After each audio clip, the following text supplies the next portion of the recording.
Well, g'day guys, I'm Mitch Docker and welcome to the podcast. This is Life in the Peloton. Great to have you back. It's been a couple of great months of cycling, hasn't it? We've spoken about the Tour de France. I'm sure you saw it as well, but how good have the world's been last week as well? Great racing. I'm almost like, whew. As a fan of the sport, as you can hear, I love seeing this great racing and it's been fantastic to view all this. We're here back at Life of the Peloton now and I've got another great podcast for you. Of course, this year we're being brought to you by our proud partners, Rafa. I've been enjoying working with them when I was a pro at EF, but also after since I retired on the bike, but of course here at the podcast. The RCC, the Rafa Cycling Club, that's what I want to speak to you about today. It's a really cool community I've got to sort of find out about since I've retired. It's made up of chapters of clubhouses all around the world because the Rafa Cycling Club is an active cycling community of members who share the love of cycling and riding. It's really cool. It really is like that. You go to these clubhouses, there's 23 of them around the world, well, chapters as well, and they organise weekly rides. They've got a whole lot of stuff coming out of there. They've got the RCC kit as well, that cool kit. I've got myself some, and I'm an RCC member, and you rock up, and you've got those signature stripes. I'm sure you've seen it, and you feel like united with the other members. It's a really cool idea, and I'm glad since retiring, I've got to experience that now as sort of a non-racer. Well, down to the episode this week, we're chatting to Will Girling. Now, Will Girling, he's the head nutritionist at EF Easy Post's pro cycling team. He's been in the sport for about 7 years, working at all different levels of the sport. He started at Continental level, moved up to pro-Conti, and he's been in the World Tour. He's also worked with freelance riders as well, all on the nutrition side of things. He was also a personal trainer himself, so he knows how to work hard. But his actual education is sports and exercise nutrition. And in that post-grad diploma, he's got a master's degree and he's now completing his doctorate in it. He really is a wealth of knowledge. But the best thing about Will is he loves riding, bike packing all around Spain and the UK. He's done heaps of trips. So that's what makes him the best too, because he's got the knowledge, but he puts it in play because he knows how to go out there and suffer and try, preach what he's telling everyone, practice what he preaches, what I mean. Well, what is this episode I've got for you this week? Yes, of course, it is about nutrition, but what I wanted to talk to Will about was, let's talk about nutrition for the everyday person. People going out there, like you and me now, going to these events, doing mountain bike events, doing gravel events, or even just doing your local bunch rides or taking on challenges. I wanted him to give us some nutritional advice, some stuff that I've sort of picked up on the years of being a pro. I thought, well, if you don't know this stuff, let's just break it down and let's make it relative to people out there who are doing those things like I just spoke about. How to fuel properly, but how to fuel properly for these events. Not a world tour race, because when you're a world tour athlete, it's all about performance. You can recover. You've got soigneurs to make you recover, get massage. You've got people sort of wrapping you up in cotton wool and protecting you. I'm not talking about that. Of course, we're going to talk and reference the world tour, but I wanted to bring it down a notch and go, what can you guys take away from this podcast that you can use tomorrow when you're heading out on your ride, that you can use next week when you're tackling those gravel events? Because it is gravel season, it is event season. I've just got back from an event on the weekend as well myself. I was over there in the west, in Western Australia, in a town called Geraldton. It's a new event. It was a really cool event, the Backroads Gravel. And it was really cool, not only that, but also escaping the chilly weather that we've got in Melbourne at the moment. Because even though the locals over there thought it was cold, it really wasn't. It was blue skies, 15 degrees, just perfect riding conditions. Of course, I took with me my AG1 travel packs, and as you know, that's the way I like to start each day. And traveling with AG1 is made so much more simple with the already portion-sized travel packets. 3 nights away, I just threw 3 packs in, easy done, no extra luggage. They're tiny little packets. It's so easy. It really is that simple. In the morning, I get up, I have my shaker with me, I put about 450 ml of water into it, I rip the sachet open, and I pour my AG1 in, shake it up, and that's it, drink it down. It's great when you are traveling, and especially when you're doing an event, to have something that you are familiar to your home routine. Because when you're on the road, you don't have your coffee machine there, you don't have your normal breakfast, but at least I had one thing, my AG1, to kick things off like normal because it's so easy to travel with. AG1 is packed full of vitamins, minerals, whole food source superfoods, and probiotics. It's the all-in-one daily nutrition foundation for optimal health. And I do feel it gives me that natural energy boost, which is what I'm really looking for and needing when I head out to take on these events. It's important for me to feel good out there at these different events, like I said, but also for my general day-to-day life, AG1 really is for everyone. I'm loving it at the moment. If a comprehensive solution is what you need from your supplement routine, the AG1 is giving you a 1 free year supply of vitamin D and 5 free travel packs with your first purchase. Go to drinkag1.com/lifeinthepeloton. That's drinkag1.com/lifeinthepeloton and get yourself some, guys. You won't regret it. I think you'll really like the taste too. But like I said at the start, this episode is all about taking that bit of knowledge away from you. I do like to do a little bit of a tech episode for you every so often. I haven't done that many this year, but this is one that I really did enjoy chatting with Will Girling about. He's just sort of really easy to listen to and he breaks it down very easy for you to understand. Just before we get to this episode, guys, there is another product I have started to use and I want to have a quick chat to you about it, and it is called Pillar. Pillar is a sports micronutrition company started here in Australia, and they're developing products that intersect between pharmaceutical intervention and sports supplements for athletes. Look, the easiest way to explain that is electrolytes, carbohydrates, they're the things that you're having out there when you're racing these events, these gravel events. They're the things that are fueling you to get to the finish line. That's not the role of Pillar. The role of Pillar is micronutrition, and that's to get you to the start line the night before, to make sure you're having a good sleep, to recover afterwards, to get those micronutrients back in there, to making you feel your best over and over again. Now, I've been using the triple magnesium and I've only been using it now for the last month, and I can really see how much it has changed the sleep game for me. I'm not wearing recovery or a sleep device anymore, but what I've noticed is I really do wake up from a slumber in the morning now, like a really, really deep sleep. And I feel like I just sink into the pillow and crank out some really good Z's, if you know what I'm talking about. And I'm getting up feeling so much more rested. It's actually been really fantastic. I'm just like, wow, this stuff actually does work. But if you do wear a sleep device which tracks your HRV and sleep scores, you don't need to take my word for it, because the sleep scores will tell you this stuff does work, like I said. It's really easy to drink, it tastes nice, and I've been taking it with water about 30 minutes before I go to bed each night. If you would like to try Pillar today, head across to pillarperformance.shop and use the code LITP for a 15% off your first order, or the USA listeners, head across to thefeed.com/pillar. Guys, go across and get yourself some. This really is a no-brainer. Good sleep, good recovery. It's really that simple with this triple magnesium and no tricks about it. But if you're not interested in that, there's stacks of other stuff across there. So while you're over there, check that out. That's pillarperformance.shop. Guys, I'm not going to hold you up anymore, so let's dive straight into this episode and get a little bit more understanding about that on-bike or nutrition that you need for performance or for doing an event.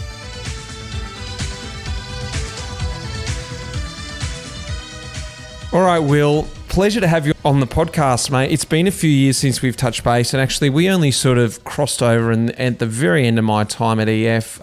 Firstly, how's it been working on the team the last few years? And, you know, you were there at the Tour de France and we got to have a little chat there as well. Yeah, it's nice to bump into you, nice to catch up. And over the last few years for EF, it's been a whirlwind, that's for sure, coming in to the World Tour and then trying to build a program after, you know, everything that happened with COVID and so on. But yeah, I'm excited to crack on. I do want to talk a little bit about the World Tour today, but that's not the point of the podcast. I think the idea of today was just to sort of intertwine, you know, what we're talking about at the top level and stuff that I learned, and of course what you're advising now at the top level. But now I've entered a new scene, which is this, I guess, event scene, you could call it, where I'm out doing gravel events. I'm doing, you know, long sort of road rides or even mountain biking. And actually, I'm sort of questioning how I need to fuel, but I know a lot of people are asking me, how do I fuel myself around these events? And look, I'm definitely not qualified for that. I only know what works for me.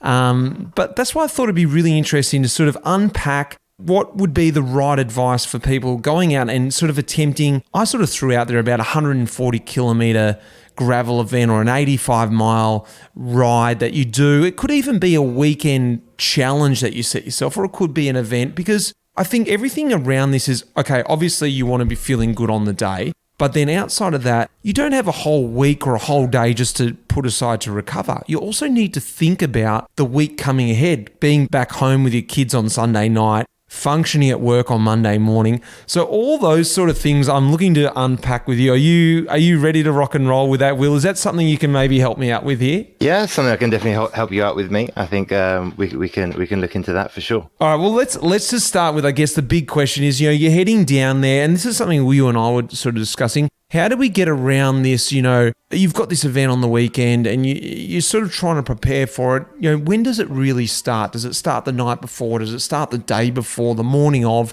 When you start thinking about fueling for these events, someone who's just attempting their first, let's say, gravel event on the weekend, how do we all go about this? Yeah, I mean, I think it actually starts quite a few weeks before that, because when we look at the event and the nutrition for the event itself, that will start the day before, right? That starts with your carb load. That'll start with you taking on that carbohydrate to make sure you're in the best state for that event.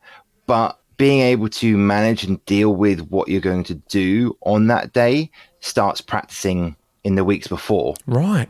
And I'd be looking at, 8 to 12 weeks of nutritional practice, of making sure that you've tried the products that you're going to use on the day, that you've tried eating the amounts per hour that you're going to have on the day. And, depending on the event, what kind of nutrition sponsor they have there, because it might be a product that you're not used to. All these kinds of things tie into it to make sure that you kind of arrive and feel confident that what you're going to do is actually going to work, rather than kind of winging it when you're there. Yeah, because it sounds like to me what you're saying is it's not just about, it's like training your legs, training your aerobic capacity. It's like training nutrition. It's not just suddenly the night before, oh yeah, actually I haven't thought about nutrition. I might just, cram in, 100K before the event because I haven't trained. You've also got to train your gut, your body to absorb, is it? Yeah, completely. I think it's one of those real easy errors where people get a coach as well. Like they're thinking, I want to take my cycling a bit more seriously. I want to do a bit more, do something longer, a real challenge. And suddenly nutrition's kind of been left by the wayside, and they arrive at the event and they haven't done anything nutritionally. And suddenly like, oh, I've got a carb load. I'll have like some big pizza or pasta party or something in the evening, and then they wake up the next day wondering why they feel super bloated. They can't eat the breakfast that they normally have, and so on. And it's all just gone to shit because they've not done any of it. Well, you get caught up in sort of the moment and everyone else is doing it. I've even been caught up in that as a pro rider. You look across at another guy, he's having another bowl of pasta. You think, well, maybe I should have another bowl too. And like what you said, you get to these events and there's this free, sports nutrition there that you go, oh, great, I'm going to get a free gel. Gels are expensive and all this stuff, but actually maybe it doesn't work for you. So take me through, let's wind back a little bit, because it's not just about, nutrition. When I think a lot of people think about nutrition, it's like, well, I better shed some weight. I'm getting a diet, so that means I need to lose weight. Actually, we're just talking about fueling yourself to perform better, and that doesn't necessarily mean about losing weight. It's about making your body function ideally for that event or in the preparation for that event. Let's wind back a little bit. Tell me what you're talking about, and how do we implement this kind of training in a way? Yeah, so I mean, it's definitely easier if we get rid of the body composition aspect, because it can be done together, but there are more nuances to it, because you need to think about where your calories are going to go, especially when you're running a calorie deficit. But if we get rid of that and just focus on fueling for performance, then realistically, especially for your person that is working 5 days a week, has a normal job, has a family, and so on, we want to look at their biggest rides each week, which are going to happen most likely on the weekend. And it's in those rides where we start to look towards our end goal. And if our end goal is you're doing 5-6 hour event, we want to perform well. Like, you want to have a good time, but you actually you want to feel like you've done a good effort and a good job, that you're going to be looking to those higher amounts of carbohydrates per hour, which is going to be around that 90 grams per hour point, right? And then you need to kind of see where you are at this point. What do you normally do when you go out for a 4-hour weekend ride with your mates? You're just doing like 30 grams an hour or something, and then you go for a coffee stop, and have a cake or something. We need to then take you from that point of 30 grams an hour and actually move you up to 90 grams by the time that event happens, using the products you're going to use at that event. And so just so people understand, if we can suddenly kind of visualize what we're talking about in terms of what is something that's 30 and what is something that is 90, because, you know, that might be also the transition of actually visually understanding what 90 grams looks like, what that feels like in your pocket, whether that's 2 gels, whether that's 2 bananas, whether that's, you know, 3 pieces of cake, because I think that's also a hard thing that everyone doesn't understand. That's something that I also struggle with when it's not written on the packet, which is sometimes probably the easiest way to go about things, isn't it? Just to understand how much have I put into my body every hour. And one way that I like to do it was, you know, fill a bottle up of carbohydrate drink, and I know, okay, I've got to put one of those bottles away an hour plus a gel. Break it down like that. If you're doing it in a piece of cake, sometimes it's difficult to know, isn't it? What does it look like, 30 grams to 90 grams in your, you know, things that you are advising even the pros now? Yeah, exactly. So an easy one is just going to be a bottle an hour with, you know, a typical drink mix is going to be around between like 20 and 40 grams of carbohydrate per drink mix. A gel, which is around 25 to 30 grams as well. And then it could be a second gel or it could be a bar. And the bars are similar. They're going to be around that kind of 20 to 40 gram mark. So you're looking at one of those items each an hour. You could obviously do a combination, 2 gels and a drink, or 2 bars and a drink. And that's something like, and when you're just rolling along at steady state, or is it you really got to be sort of tapping into that higher end sort of threshold? Or is that just something that people need to top up? Because I guess at the end of these events, you're always going to be calorie deficit, aren't you? You can't actually replace everything you put in, can you? No, definitely not. So you won't be able to eat enough during the ride to replace all the calories you're burning in that ride. But when we think about that whole journey towards that point, there's definitely some rides that you might do on the weekend that could be 3 or 4 hours, and it could just be easy aerobic base. And maybe you don't need 90 grams an hour fully to, you know, achieve that session and get through it. But we also then need to think about that gut training, like you mentioned, making sure that the stomach can actually handle that level of food. And you definitely want to be doing those gut training sessions on the rides where you go out for 3-4 hours and you have efforts in them as well, because it's when that intensity goes up that we also get complications within the stomach, where blood starts to move away from the stomach to the muscle to support exercise. And then you really need to get used to having, you know, something in the stomach as you're doing that. So is this something that the pros are doing, this sort of training for the gut? You know, are these guys, because I think everyone assumes, well, I think I assume too, it's like when I was training in the preseason, it was all about losing weight. And actually we sort of detrained the gut in a way because we were sort of training fasted, or I was anyway, and things have shifted over the years too. So there was an element of when I came back into racing, there was a big push on that gut training. Even the pros are having to remind themselves or push the limits of how much they can absorb. What sort of point are the pros getting to now to try and absorb 100, 120, 140? What are the upper ends of that scale? So it's exactly the same like your training, you know, with the stomach, it does shift and move. So your stomach, you know, shrinks and grows. So your ability to take on more carbohydrate will change. And as you come into the off season, you get that time off the bike, you're not going to be as used to it, right? So you come around to the new season, we really try and recommend and get the guys to train, especially during the season and in the few weeks leading up, to do at least 1, if not 2 gut training sessions a week. And that's on those bigger rides, really putting it in, you know, and enjoying a bit more of that food on the bike, right?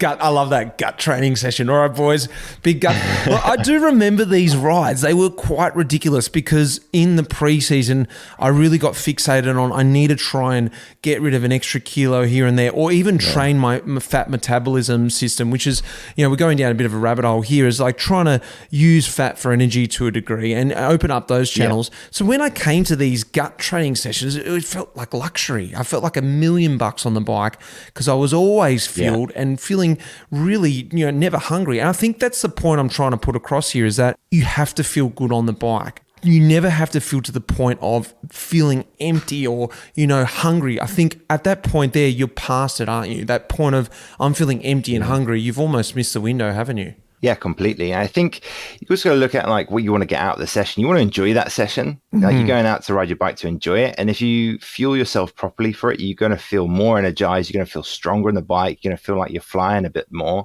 You're going to come off the back of that with a bit of a buzz.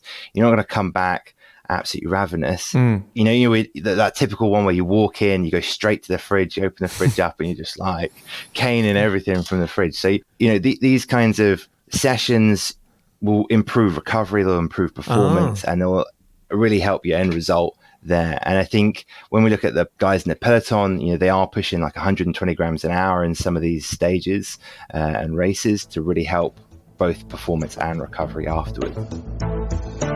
Well, guys, I hope you're enjoying the episode so far. Hearing from Will, he is the nutritionist over at EF Easy Post Pro Cycling Team, and he's breaking things down for us today, as you've found out already so far. But one thing that EF is using as well is the Wahoo Element Roam GPS bike computer. Things have changed in the pro peloton. Gone are those days when you'd have to memorize the race book, the climbs of the day and their profile. And I think a big reason why we've seen the shift in the speed of the peloton and the racing style is because of things like the Wahoo Element Roam GPS bike computer. One of its great features is the summit climbing feature. It really is amazing because it uses Wahoo Element's pre-installed maps and elevation data to calculate elevation profile and detect the upcoming climbs. Once the climb is detected, the computer will alert you about your approaching climb, the climb's profile, and also the climbs to come. It will also count you down live as you tackle the climb.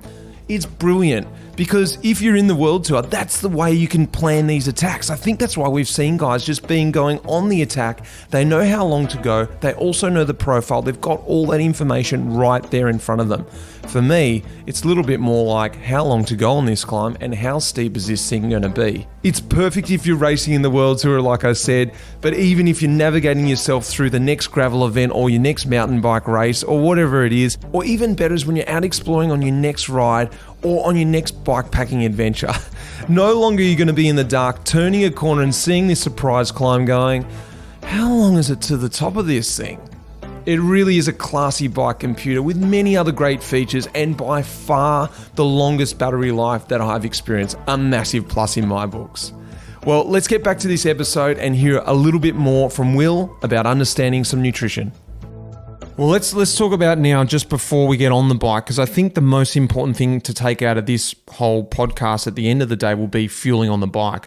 But what I want to talk about is a little bit beforehand, but the night before. We've talked about the lead up and trying to train that gut. Let's talk about maybe the day before, the night before, because I remember when I was working with my coach, he opened my eyes up to, hey, it's not that meal the night before, it's not the breakfast, it's actually sort of 48 hours beforehand to start feeling like you're really putting it in and laying those sort of layers, because there was always this mentality, I always have it was like, oh, it's the night before, let's shovel it in. It's like, well, no, if we start a couple days before, that meal the night before doesn't have to be so epic because we've actually started loading it up before. What's that theory there? Is the muscles absorbing the glycogen, or how does it work over a period of time? Yeah, so exactly that. It's taking in a significant amount of carbohydrate that then gets converted into muscle glycogen, which is stored carbohydrate, which will improve your performance, especially at those top end efforts for the following day. And realistically, you need at least one full day to do that. So yeah, not just the evening before, not just like piling it in for that one meal, but definitely the full day, starting from breakfast all day. And you could also start potentially from the evening before that as well. So we did see, historically 3-day carbohydrate loads were the thing to really maximally store muscle glycogen. But we've seen you can actually achieve that in like a 24, 36-hour period. And I think that's the best way to go with it. Has that whole old theory where, you supposedly empty the whole body out, drain the body out so it can absorb more carbohydrate? Remember that back in the old Ironman sort of? Yeah, is that what it was called? Yeah. So is that theory gone now? Or what's the idea around that? Yeah. So you don't need to do that now. That was the idea of fully emptying it to then the body will super compensate, which is why is that, and it would draw in even more and it will load the muscle even better. But if you take on really easy high glycemic index based carbohydrates, but just to sufficient amounts, so we're looking at like 10, 12 grams per kilogram body weight of carbohydrate. So obviously that's 700 grams or more for a 70 kilo rider, then that's going to be really getting you towards those top amounts to store enough for the following day. And you need to eat a little bit more if you're going to ride on that, because maybe not with amateur guys or just your everyday rider, but for pros, they'll obviously do, an hour and a half, 2 hours the day before a race. And what sort of foods are we talking about? And we always hear, or visually see, pasta's the number one rice, and everyone just assumes there's just a big truck just sort of backing in all this pasta onto the table and everyone's filling it in. It is an element, and I have seen that change over my career, that we have shifted back to a lot more. It sounds crazy that we've gone back to carbohydrates, but there was a shift period there where there was a big focus on fats and proteins, and carbohydrates sort of got pushed to the side. And actually, we did find actually carbs make us perform better. So what's the shift now, and what are we seeing? What would you like to see on the spread of, one, a pro table, but also at home? What should people serve themselves up those 2 days before, running through from breakfast, lunch and dinner? Yeah, I think it's a great question, because I think it's very easily done where for the everyday individual that you want to start in the morning, like I said, from there, and you're looking to spread it through the whole day. You really want to spread it out evenly, so it's not a case of getting super, super full and bloated at a meal, especially in that evening one, because if it is so big, you do feel it the next morning. You wake up and you're just feeling heavy, especially because some of these events start so early. You're getting up at 6 a.m. or even before. So if you had a full day of rest and you were a 70 kilo rider, you're going to have that 700 grams at least of carbohydrate. And I would kind of divide that into 175 grams at breakfast, lunch and dinner, and then having a snack between each of them just after dinner of around 60 grams. And that's going to spread it really nicely through your whole day. It's not going to make it too unmanageable, and it's going to make it quite small and easy and enjoyable. And when we look at the kind of food choices, 175 grams for breakfast is going to be something like 2 slices of toast, a banana, some jam on that toast that you had, some oats around 50 grams, a glass of fruit juice, and some blueberries on your porridge. So it's not actually a huge amount of food to kind of create that. And that's the same with those 60 gram of carbohydrate snacks. That's a banana and a glass of fruit juice, really. It's a small bowl of cereal or something. So it's quite easy to achieve. Well, that's the thing, I think, and I think that's really nice how you said you can just break it up. And when you look at those little meals, and the snacks are really key too, because I even remember myself looking for the bang for the buck, and even resorting to in the evenings as my last sort of late night sort of thing. It might sound crazy, but having a carbohydrate bidon, I was like, what, I just couldn't fathom even having something else to eat. I just had a whole meal. So I would just use a bottle full of carbohydrate mix, drink that. I knew I was getting a little bit of hydration as well, just because I was purely looking for the carbohydrate. I didn't want to have extra protein or extra fats at that point. I was just looking to top up that last minute. What's your opinion on having something like that? I'm not saying live off that, but just adding that in for the snacks, or should you stick to real foods at that point? For sure. No, I think we've got to separate, everyday diet to a performance-based diet that's maybe the day before an event. And if you do want to perform well, this is pretty important. And using drinks is a great way to do that through the day. If you don't want to feel super full, and maybe you're not used to it and you're still getting used to the idea of carb loading and hitting that level of food, having a drink with each meal, whether it's a bidon of, drink mix or, it could be a Fanta or a San Pellegrino or something like this. These kinds of things are all the same. Maltodextrin in a drink mix is the same as some sugar in a drink there. So it will help you with the overall day without making you feel super full. Well, seeing as we're talking about drinks, let's have a quick chat about liquid now. I guess I'll start with the bad stuff, alcohol and performance. There's some calories in there. There's some carbs. Can't I just sink a few beers the night before? Tell me what your opinion and knowledge is about alcohol and performance, because now we're not world tour. And I don't mind sneaking a couple of beers in every now and again around an event, because it's fun. Once we get to the registration, there's a couple of beers there. After the event, there's always a beer. Maybe at the feed zone, there's a little cheeky beer too. Are these things that can really hinder our performance? And what's the tipping point, I guess? Yeah, I think that is a really good question, because most people are just wanting a beer. They're wanting to go enjoy the ride, especially on the gravel scene, right, and the cyclocross scene. So I think for this, when we look at alcohol and its effect, I mean, it's definitely going to have a diuretic effect, which will make you go to the toilet more frequently, which could eventually dehydrate you. But if you're on top of your fluid intake, it shouldn't be a problem. Can affect your sleep, but we know, some of the best Olympic records are set on like less than 5 hours sleep a night because they're so nervous before that. So is that right? One night, yeah, they like some of these guys barely sleep the evening of their event, and one night of bad sleep isn't going to make the difference between you making record performance and not. If that's alcohol induced, maybe it's not going to be the best. So like, I think, 1 or 2 is going to be fine. But I think more than that, you're going to start seeing a detriment to performance. Also, you see an increase in appetite with alcohol. And it's not necessarily always the best foods you should be having that day before. So, it's a toss up of, 1 or 2 beers, I think will be nice. But more than that, I think it is going to affect your overall enjoyment as well of the day, because you might be a little bit hanging, a bit dehydrated. Not enjoy the day as much. And I guess that rolls on to the afterwards too, because now we're talking about, like we said, the everyday Joe Blow who does have to go to work on Monday, who has to sort of perform, be the mother or father when they get back home to their kids. So it does work on that same side. As much as it is nice to sink a few cold ones after you've achieved that goal, you're probably at the worst situation now because your body is fatigued, it's dehydrated. I know everyone's hating me saying this, but what sort of things how does alcohol inhibit that recovery, do you think? Like, is it just the dehydration, or is it the body having to work harder to process it? I don't know really. What makes it as a less of a... Because I asked a few guys recently at the Tour de France, Alejandro Valverde used to have a cold beer in the bus. Maybe this is a myth, but I love this myth. And he'd have a cold beer after every stage that he did, every race, because that's what he just enjoyed, the relax factor. But I think he capped it at 1 beer. It's when you go further than that, alcohol can be hard to process, or what happens in the body? Yeah, I think definitely there's guys at the Grand Tour, and it does happen on the rest days. So the day before the rest day, some of the guys might have a glass of wine as well. That still, it still happens. That's not going to be the decider between recovering and performing, especially if it's a full day later, going into that rest day.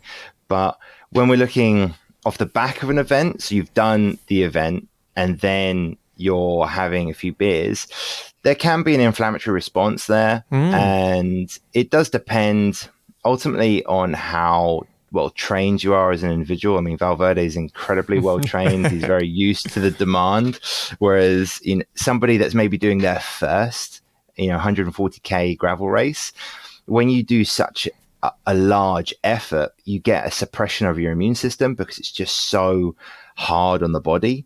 And if you have that suppression of the immune system and then you do have a few beers, maybe 1 too many, then it is going to affect your sleep, and potentially, depending on where you are and how things are going, it could open you up to potential infection, like an upper respiratory tract infection or something like this. But I don't think 1 or 2 beers should still be, I think, all right as an everyday individual. It shouldn't carry over too much. I think that's what everyone wants to hear out there. But well, what about now? Let's talk about the good stuff, hydration. Let's talk about the event. And we've spoken about fueling for your body. Carbohydrates. We haven't spoken too much about protein yet, but I want to talk about the hydration. It's something I think gets overlooked, but maybe too much. I don't want to ask you this question. Everyone thinks they need to have something in their bottle. What's wrong with good old-fashioned water these days? And what should we put in the bottle? Is it just that combination of, we spoke about carbohydrates, but there's an element of, electrolytes that need to make the muscles function, I guess. That's sort of, from what I understand, that's the almost the linking chain. Yeah. Tell us about how important is hydration and what sort of levels are we talking about here? Water, electrolytes, and so on. Yeah, I think you could look at this from a few different levels. I think the easiest one is to look at the duration of your event and then potentially the heat of it. If it's less than 2 hours, what we've seen from research is just ad libitum drinking to thirst essentially is fine, because the duration of the event isn't long enough for you to really see a detriment of performance if you enter it in a properly hydrated state. But if you start going beyond 2 hours, then the potential effects of dehydration are greater. So, because as exercise duration increases, the potential for dehydration also increases. At least aiming for like a bottle an hour is worthwhile. And I think when we then look at choices of water and combinations, we know that sodium or electrolyte mixed with water will increase your ability to absorb the water. So it actually becomes more hydrating. And then if you add carbohydrate on top of that, it will do it further. So carbohydrate will cause you to draw more water on as well. So it actually hydrates even more than water on its own. Those things are really beneficial. And it's once again what you're looking to achieve. If you're just out for a ride with your mates and stuff, like having just water or someone's not going to be the end of the world, especially if you're getting carbohydrate from gels or bars or real food sources. But there's some DIY drink mixes you can do on the road, which I can talk about as well. Yeah, we'd love to hear about those because I think everyone is, not always up for just going out and buying the latest drink mix. It can cost a fortune, and I always love experimenting with what I've got on hand as well to make up a bit of cocktail mix. What if you on hand? What's a good little DIY? If you're stopping at like a gas station, petrol station, or a cafe or something, you can just get a can of any kind of soda, Fanta, Coke, whatever. Coke probably won't taste good watered down, but if you have a bit on, you put in a Fanta, let's say for this instance, it's going to be around 30 grams of carbohydrate. Top it up with water. That's going to make it around a 3% solution, I think, which is very great for hydration as well as carbohydrate. And if you're at a cafe or something, you can grab a salt sachet to put on your food, which is about 1 gram of salt, which is around 400 milligrams of sodium, which is around the same as most electrolyte tabs that you buy. If it's particularly hot as well, like that salt will taste really good as well. That's great, because I think it can get over complex, can't it? Just break it down. That's all it is. That's all you really need, isn't it? Yeah, for sure. I think, and you could get through loads of rides like that. Like that's a really quick, easy thing you can do on the road anywhere near enough.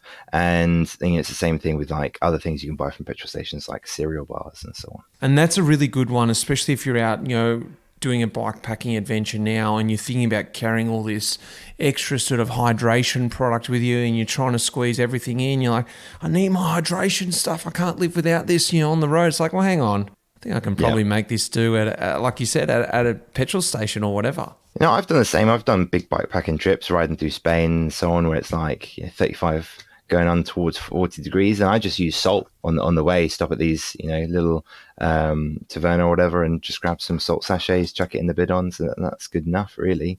Because it's the sodium that's the main electrolyte that you lose.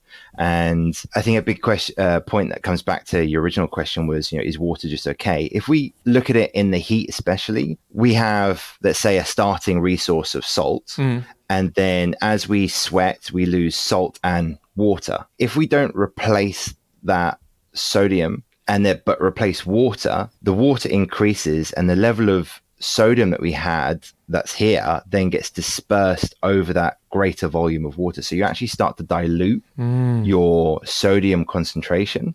And that's where you can start to eventually get issues down the line of things like hypernatremia, which is why it is still important, especially in the heat over longer durations, to still have that electrolyte. Can you go too far with salt? Yeah, definitely. If you have way too much electrolyte, I think this is such a super common thing because cramping seems to be still so linked with electrolyte, which it really isn't. The research really shows that it's more to do with exercise intensity and effort that you're probably not used to rather than electrolyte, though it can contribute towards it. And I think people put significant amounts of electrolyte and sodium in their drinks, and that can cause GI, stomach issues because it gets backed up because too much salt will then slow down the transition of fluid through the gut, and that's where it can then get backed up and you get a bit sick. So is it back to the old what you feel like? Because I often feel like I need some salt on my food, or I need some salt, not necessarily in my drink, but I need some kind of flavor. Like you get this craving. And is that your body telling you that that's what you need rather than just trying to shovel it down even though you're not feeling like it? Should you just go back to your instincts, or what's the best way to tell what you need? It's definitely worthwhile listening to yourself and also looking for telltale signs of like, if you are a particularly high sodium loss, sweat loss person, because we do this testing for the guys at the team. Like I do this for all the guys, find out who's got high sodium loss rates and who's got low. And we've got a spectrum of somebody that loses 180 milligrams per liter all the way up to, 1,400 milligrams per liter. So it's a huge range. And if you're getting those simple telltale signs of loads and loads of salt lines on your, cycling bibs, loads of like crustiness around your eyes and on your face from sweating, you know that you should probably maybe have a little bit more sodium in your drink, and it's just that little bit more important. And adding a bit of extra salt with your meals, especially as it starts to come around to spring and summer your end, or summer here already, that a little bit extra won't be a bad thing. And are we talking about, good sort of Maldon sort of flake, sea salt, or are we just talking about the packet stuff? Like you said, it doesn't matter, or should you search for the good stuff? I think it's never wrong to search for the good stuff. I think I don't know too much, to be honest, about the minerals, the extra benefits of Himalayan pink salt over, let's say, normal table salt. But if we look at it from a sodium perspective, either or is just as good. Oh, nice. Yeah, and I think tell me about afterwards, because this is something that was really big in all the teams that I rode for, is that post-race, rehydration, and where that sort of lays, and how, let's just say we are doing a multidiscipline event, it could be a mountain bike event. I've done multidiscipline ones of those, and I've done bike packing as well. Tell me a little bit about how we can rehydrate ourselves if we're not doing the World Tour racing, and how important that is for the next day. How much can we actually absorb? And is it just about getting it in? Because you did speak about hypoglycemia, or what's it called when you overhydrate? Hyponatremia. Sorry, hyponatremia. Yeah. If you're doing like a multi-day thing, obviously these things become significantly more important, right? Like you've got another day of riding, to get through. And when you get off the bike, definitely aiming to get like a 1.5 liter bottle of water in you off the back of that, because you're never going to get enough fluid on the bike, right? Like let's say you lose a liter an hour, you're not going to be able to always drink. And it's really not kind of recommended to try and match your loss rate, because your stomach's going to be so full and bloated just from the amount of fluid. And it's going to be hard to always get a liter to drink an hour. You'll be topping up your bottle all the time. So you go off the back of that, and then you start that rehydration process. And I think a 1.5 liter bottle with some electrolyte or salt or whatever in it, or some carb mix, will be the ideal choice, just to drink. And it doesn't need to be all at once. You'll actually take on that water a bit better if you then steadily drink that over like the next hour and a half. And is it that same theory, like you said, have a little bit of carb in there as well, because it's going to help you absorb it. And plus you're thinking about you're refueling those muscles for the next day too. For sure. Yeah, exactly. You're looking at replacing all that stored carbohydrate you've burnt during that ride. And if you are doing another ride the next day, that you want to make sure that you've got sufficient amounts in there to support you that following day. And some of these rides, especially on these bikepacking trips or events, or DAXs and so on, where you finish super late, and if you're, supporting yourself as well, you don't get much time between finishing that ride and starting the next one. So that window afterwards it's around 4 hours where you really maximize carbohydrate into muscle glycogen, it is significantly more important. Well, let's speak about that window. I'm glad that you brought that up, because I always had this idea that it was this 20-minute secret window. You got to really get it in that first 20 minutes, but you're actually saying it is up to 4 hours. And if anyone sort of misses that too, because you can be packing your bike in your car, jump in there, I just got to get back home. By the time you get back home, it's get something in. It is really important to be prepared and have something prepared at home or with you just to sort of get that meal in.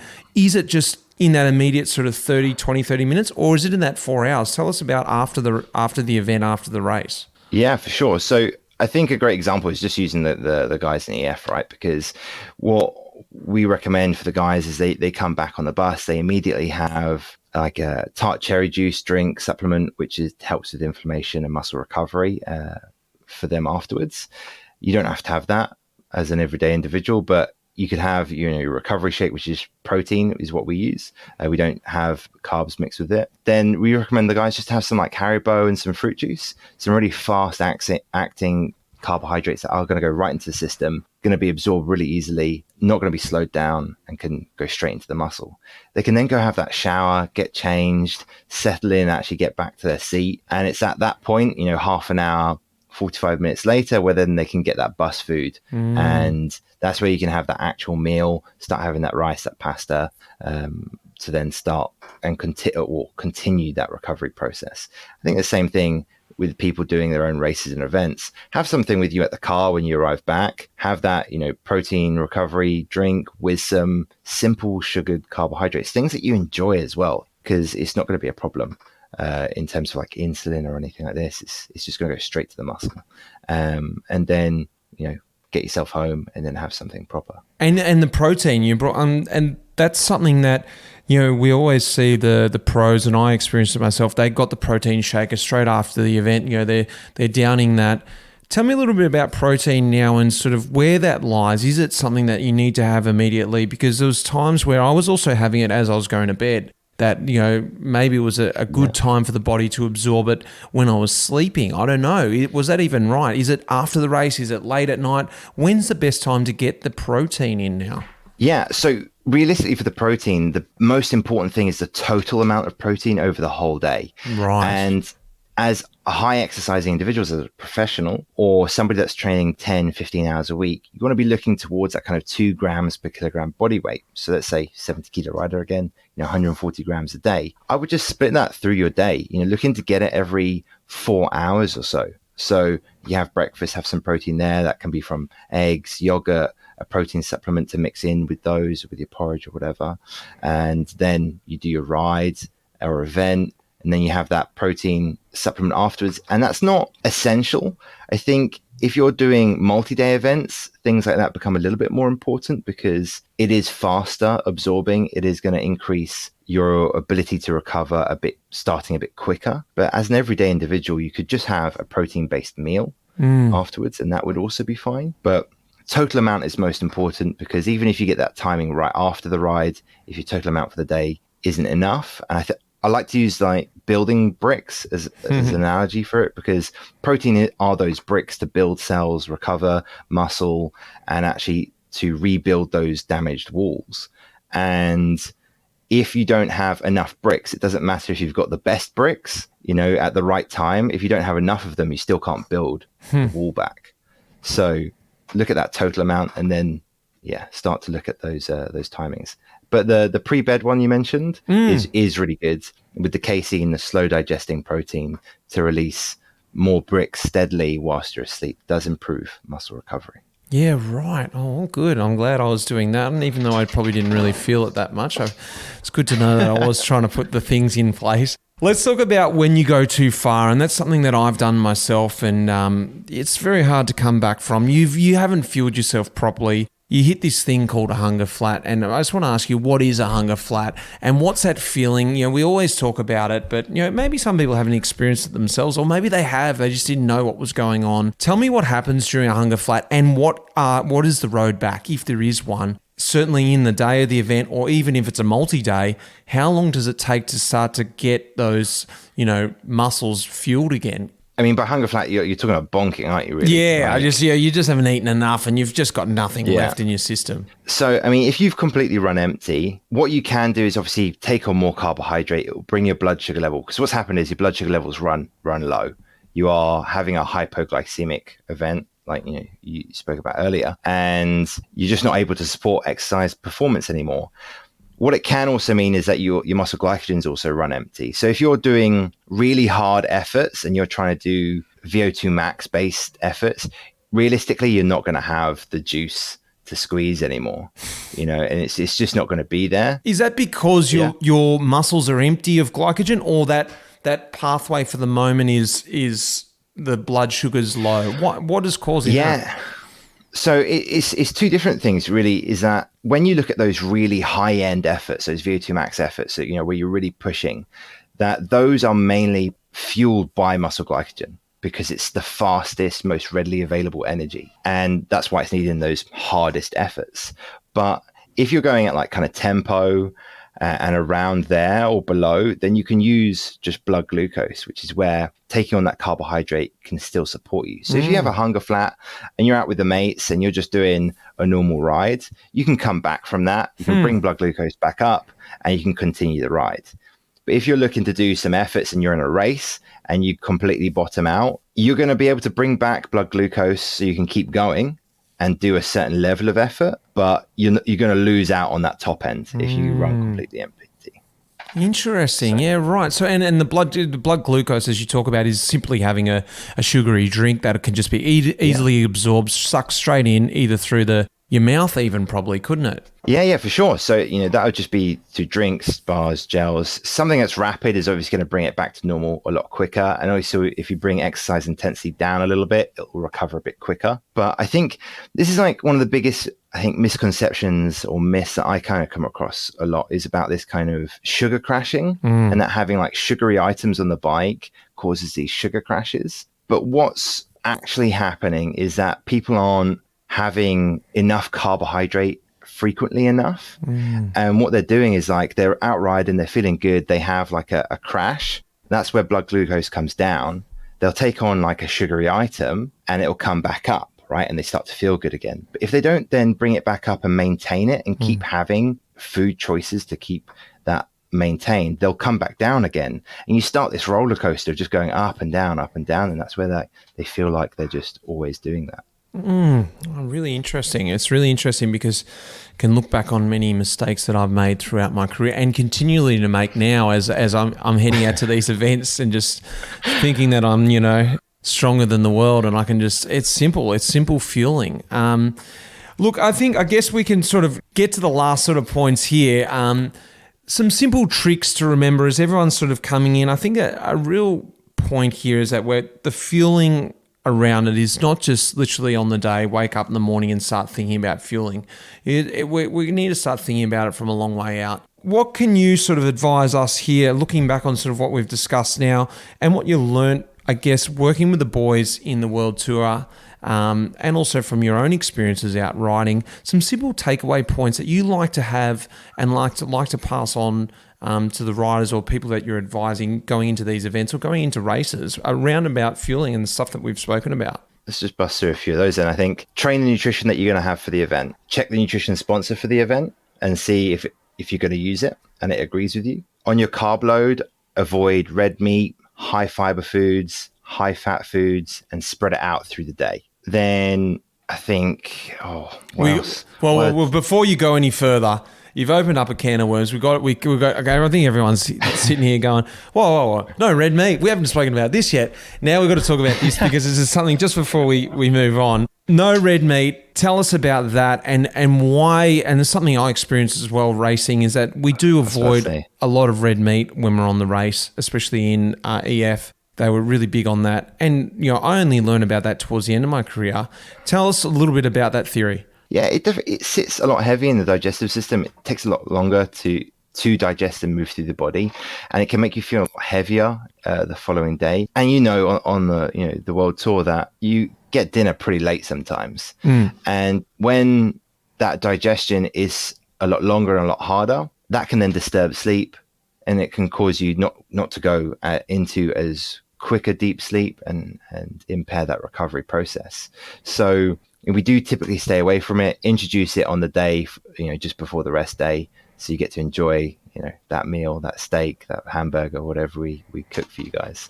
But that's definitely one to avoid. It also will make you feel a lot more full as well, which can be a problem because if you feel more full, you're less likely to have a lot more of the carbohydrates and typically comes with a lot of high fat as well, which will also add to your calories for the day, which can affect body composition long term, but won't actually improve performance the following day. And also, what about raw foods? Something that I used to get drawn towards in a Grand Tour because I just sort of felt like I wanted to eat something fresh and green because it's something I enjoyed. But actually, it sounds weird. It wasn't really highly recommended because when we're talking about just pure fueling, that was a lot more energy for my body to digest. Is that even true? I think there is a lot of truth, not always for like fruits or things like this, but definitely a lot of vegetables where the process of cooking and heating an item makes the nutrients within it more bioavailable. You actually can break it down and take on more of those nutrients. At a Grand Tour, I think, or as a professional, it's going to be more towards also how full you feel of having like a carrot or something like this. I think how much you've got to eat on those days, and the guys like it simple. They like it plain food. They don't really want too much flavor. They just want easy eating food that you can just pack away. Mate. I don't know if that was the same for you when you were doing it.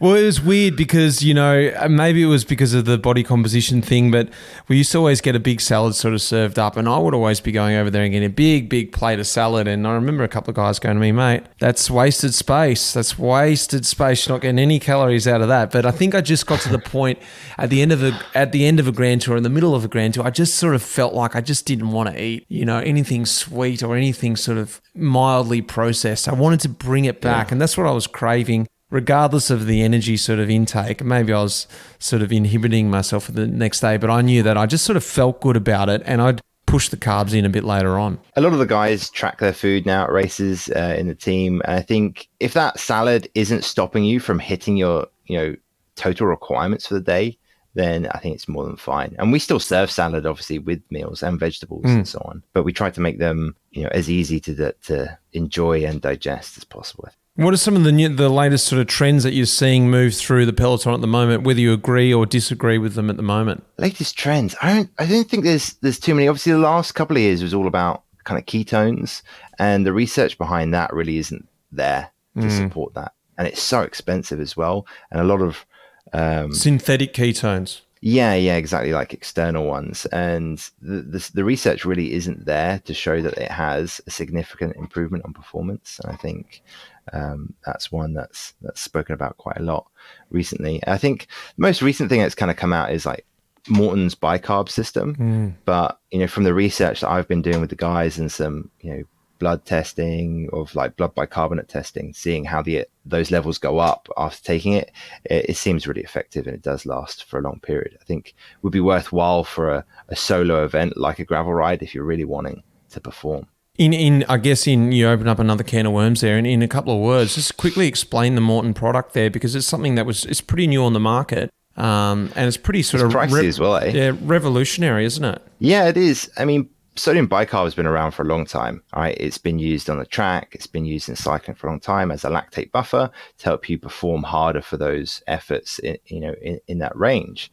The Morton product has been designed to be able to continually release bicarb over a longer period of time, whereas traditionally you just take the capsules and it will only last maybe a couple of hours, 3 hours, depends on the person. There is some variation, and once you've used it as well, it doesn't necessarily come back up. Whereas with the Morton bicarb system, it is about taking it on, and you can do an effort and then your bicarb levels will lower because it's been used for the effort, but then later on the ride they'll come back up and can be used again. And this is where that kind of research is coming in. I think more research is still needed, but definitely some of the best performances by Ben this year, Ben Healy and the team, he's used that product and feels great off it. There's definitely a mixed bag of how people feel on it. Some people feel really good and some people feel, I guess, not as good. Yeah, I was about to say, it sort of follows true with original bicarb loading. Some people really responded very well off bicarb loading and could load on it really well, and other people just had a very upset stomachs from it and just didn't respond well to it. But it's almost like an extension of that, except it's gone to the next level, isn't it? Yeah, exactly. I think you still need to consider the following day. If you are doing another race day, is it got a lot of elevation gain? Because you will retain water on it. So, that will bring the weight up, which will make that climbing harder. So that needs to be considered. But if it's a one-day event, you do really want to focus on performance. And I think it's something to consider maybe. But it's like €75 for four packets, which is like it's quite a lot. You gotta weigh up what event and what the event really does mean to you. But I guess if you're not pushing yourself that deep, and maybe it can help in recovery, I guess maybe if you're just sort of like wanting to feel better after the event, not pushing that deep, but are you doing less damage on the muscles? That's an interesting question. Yeah, I guess theoretically you potentially could, because you're going to buffer lactate at a higher rate, which, while lactate is an energy source, it may mean that you won't have to push as hard or go as deep within that, which could reduce the inflammation within the muscle. Mate, we could just keep chatting. You're a scientist yourself, mate. I'm just getting a big payout by Morton after this podcast. No, I do really like their product. No sponsor agreement there, but I do really like using it. I used to like racing with them. Mate, I could talk to you all day, but I know you've got stuff to do, and it's been great stealing a bit of your time today. Just lastly, before you go, tell me a little bit about what do you really enjoy about doing the job, and do you still enjoy being on the team and sort of being at the top level in cycling and understanding, like I said, working through the weeds of the trends and what's working and working with the different athletes? It's a big question, but tell me, what is life like on the road as a team nutritionist? I think as well, like life on the road is tough. It is hard. It is stressful, but there are great rewards when you do win and you do perform well. I do love the job because I like being able to support all the guys and to see some of the stuff that we're putting together actually get put into action, and how it's developed over the last, few years of me being at the team. But I like it most of all when I get that time to work with the riders and the guys and then see their progress and see how much better they're performing. Like James Shaw this year, working with him really closely the last year to get him in the best shape he's ever been competitively, and then for him to get selected for the Tour de France for that. I mean, for me, that was huge, and I was really proud of being able to work with him on that. And that's the same for a bunch of the guys. Ben Healy as well, I work with him really closely, and seeing Andre as well, Amador, all these guys getting into like incredible shape and performing really well, and like seeing this like realization of, wow, like nutrition this way actually has really helped me. So I think that's the most rewarding part.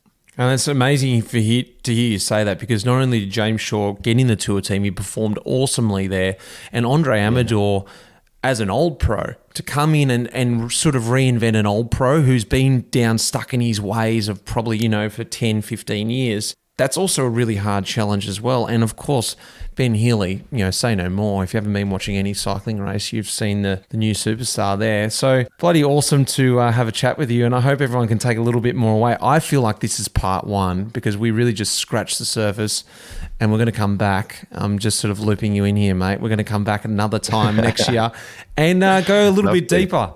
Awesome. Yeah, I would love to, mate. It's been an absolute pleasure. Thanks very much. Thanks, mate.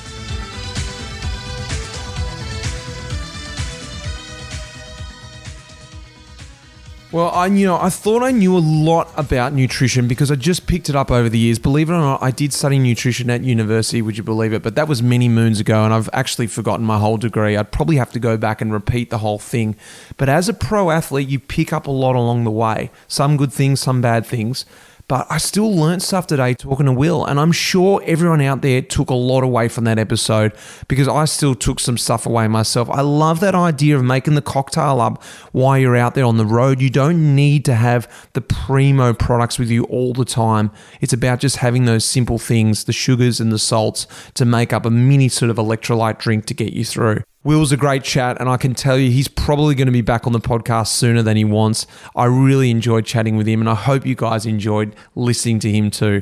Big thanks goes out to Rafa, our partner in the podcast, Will Jones, who puts these episodes together for me, the Life in the Peloton team as well, Megan Spurlow behind the scenes. You guys for listening. Next week, we've got the communique, the race communique is coming back to you after big demand. Everyone seemed to love that, so I'm going to keep it rolling for the end of the season. We've got 2 more left this year. We're going to chat about what is going on in the World Tour at the moment, because it's so easy. It's so interesting. So let's kick that off next week. I'll have the communique for you. So guys, until then, cheers.